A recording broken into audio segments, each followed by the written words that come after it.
Each of us is different. We all want confidence, but we all have different lives to live. I would like you to think for a moment now about what you want confidence for. Take a moment or two to think about that. Where will you use it? What changes will it make for you as you are more confident? Let's take a specific example. Imagine a scene in your head now where you are totally confident.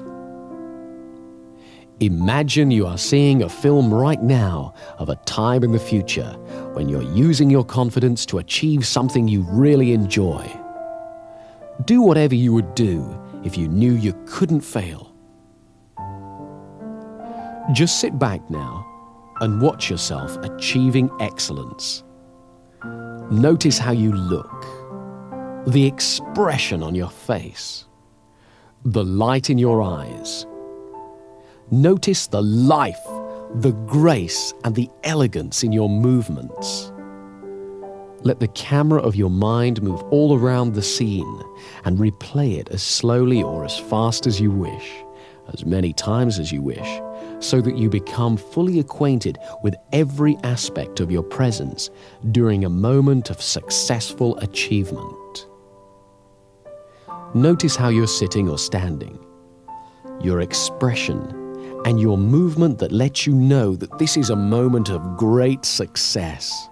The concentration or happiness on your face, the grace, ease, or commitment of your movements, the sense of mastery.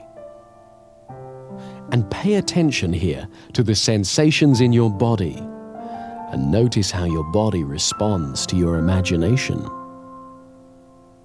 Your body responds to all the pictures that are conjured up in your mind, deliberately or accidentally, in exactly the same way. Now, you are going to use this responsiveness. As you continue to visualize this time of confidence, and as you feel the pleasure and power of it, gently and precisely press together the finger and thumb of one hand. It doesn't matter which hand, just do it. Whenever you want confidence, whenever you need to be reminded of your powerful positive potential, repeat that exact same pressure with your finger and thumb and recall this picture vividly and clearly to stimulate you to be fully in your own power and confidence again. By repeating this gesture every time you think of this image and feel these confident feelings, you are creating an association that will allow you to bring these feelings back whenever you want them. Don't underestimate the power of your mind here. Do this simple but powerful exercise and you'll find it gets easier and easier and more powerful every time. You see, the human mind works by association. When we've experienced two things together for a little while, one will automatically remind us of the other. This associational linking is very powerful. For example, I like traveling, so whenever I go to the airport, I feel that excitement, even if I'm just going to pick someone up. The rule is, repetition is the mother of success.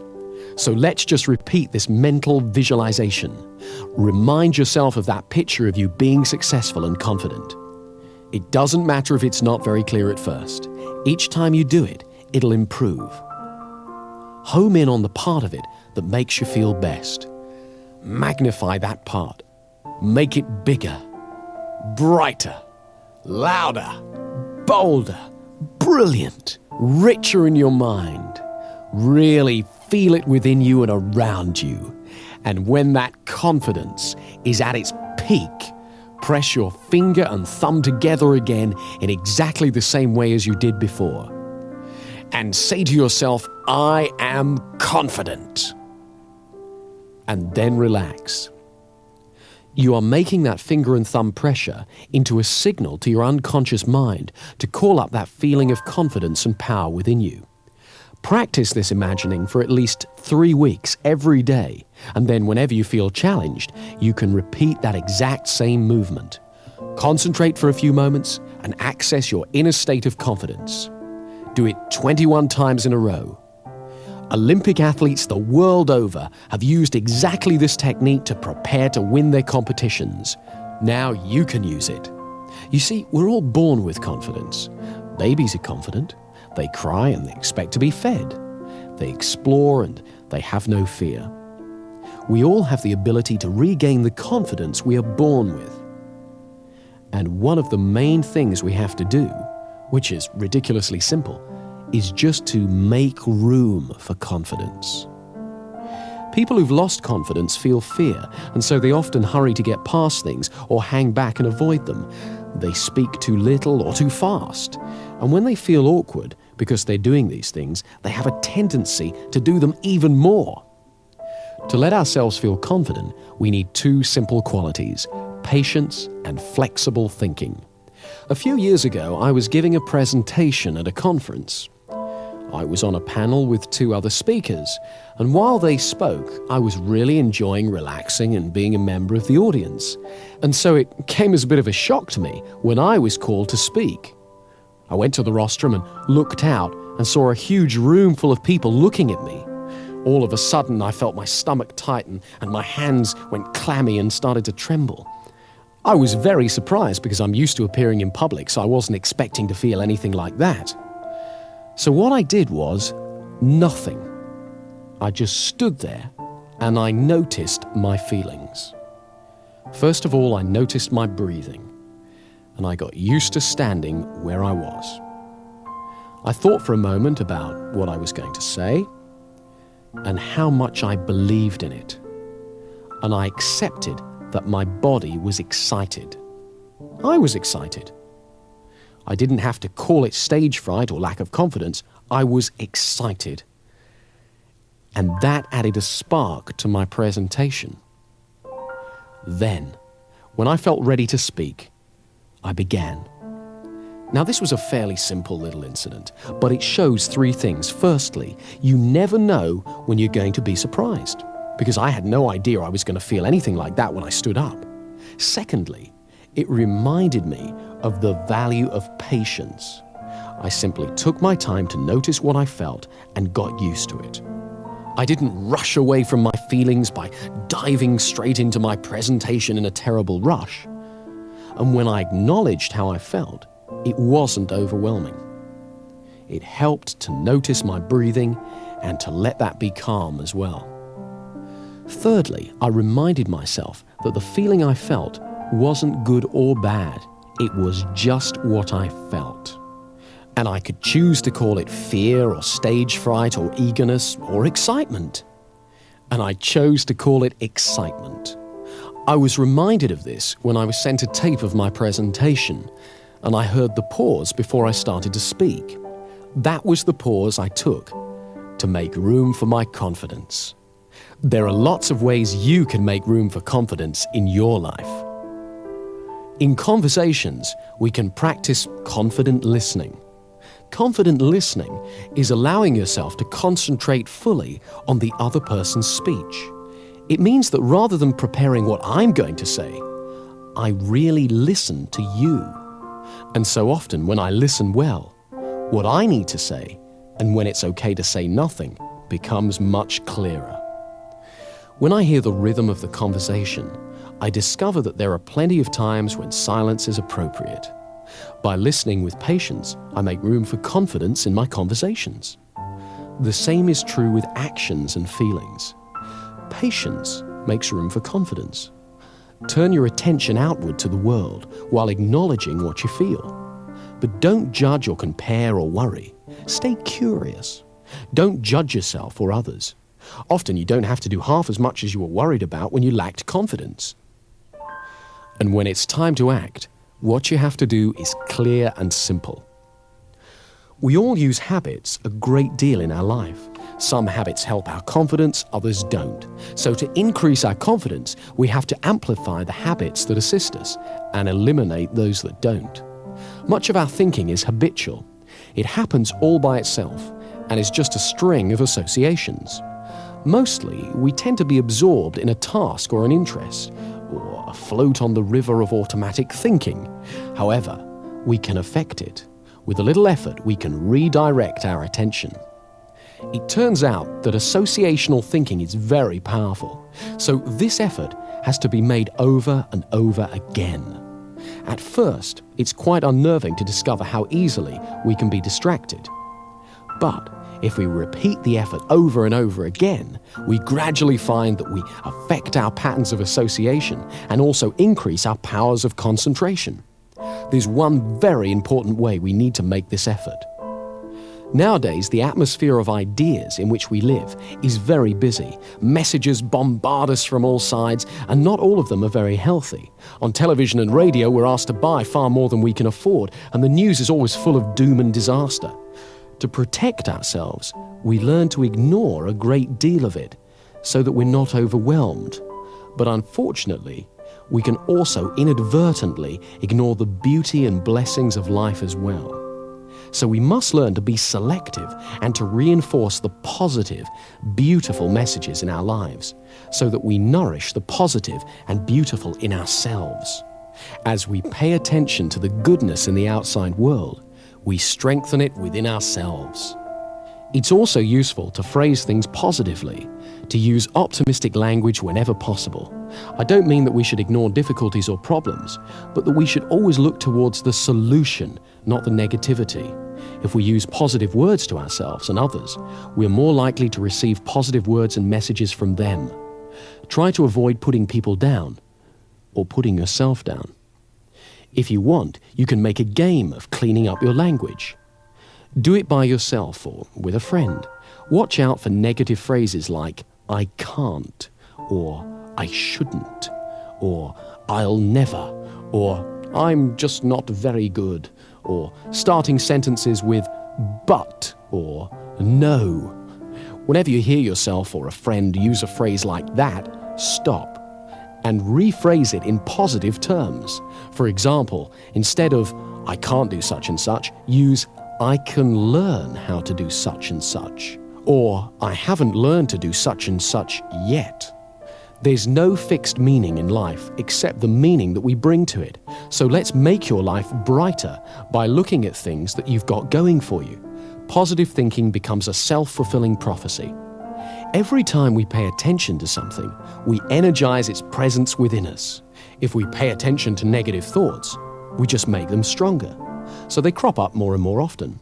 But when we pay attention to positive thoughts, we strengthen them so that they return to our consciousness more and more often. Whatever you pay attention to returns to your awareness more and more frequently.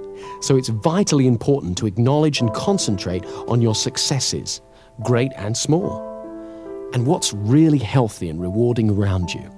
Remember, you always get more of what you focus on in life.